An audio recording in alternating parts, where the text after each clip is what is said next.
This team was 10-7 last year, a wild card team, not particularly dominant, but when you look at their ranks, I mean, their defense ranked third. They gave up the third fewest yards of any defense in the league last year, and their offense ranked seventh. They had gained the seventh most yards in the league, averaged 6.1 yards per play on offense, gave up 5.1 yards per play on defense. I mean, that's dominant.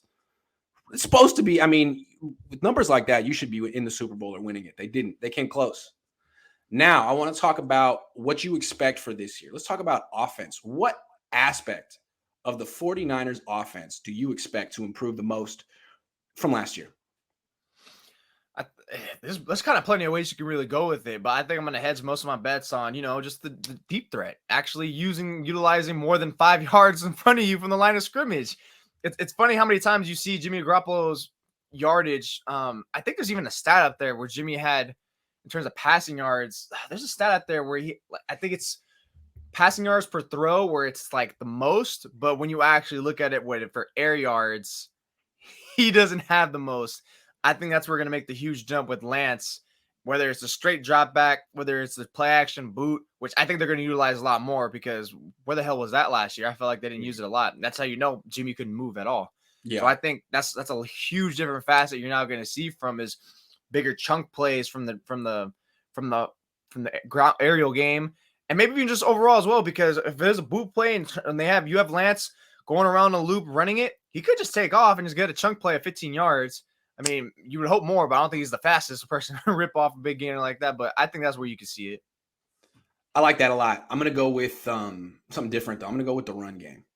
Because we always think of the Niners as having this dominant run game because they commit to it. And they can have these games where they run the ball 40, 45 times and just destroy you. But their efficiency was down last year. I mean, they averaged 4.3 yards per carry. That was 16th in the league. That's, as average as it gets. Now, I don't know. I know some people look at like DVOA and other things, and I don't really look at stats that I can't calculate myself because I'm an English major, and that's just how I roll. I'm just saying, what I'm saying? I mean, maybe part of the reason they had a lower yards per carry is because they're running the ball a lot with leads late in the game. There's factors, but still, I think their yards per carry is going to be way up this year, way up, because they're going from playing 10-on-11 football to 11-on-11 football. Deebo Samuel is way too talented. Elijah Mitchell is way too talented for this team to be right in the middle of the pack of yards per carry. I think they're going to be above 5 yards a carry. I think that's what the Trey Lance effect is going to have on this team. I think they're going to be like 5.1 yards per carry. And if you want to look at like some past press into that, go back and look at the Niners efficiency stats from 2011 to 2012 when they had Alex Smith doing 10-on-11 football and then Colin Kaepernick coming in playing 11-on-11. I mean, it gives you at least an extra half a yard per carry, usually. So I think that's going to be big. Their running game. They could run for 3,000 yards this year.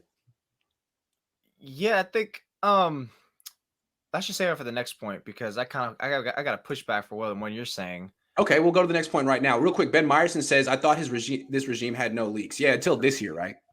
I don't know what's going on with that. Very strange. Look, I believe they have some leaks. It's just not often or sometimes a heavyweight, but they leak. They leak. Yeah. And one more thing. Official B&A Music 88, I missed one of his comments last time I did a show. He said, and I quote, breaking news, Trey takes naps. The body fatigue might be a real concern. That's hilarious. And that's pretty much what's happening with Trey Lance right now. Anytime he does anything, it's not good enough. And to me, that is a function of Jimmy still being on the roster.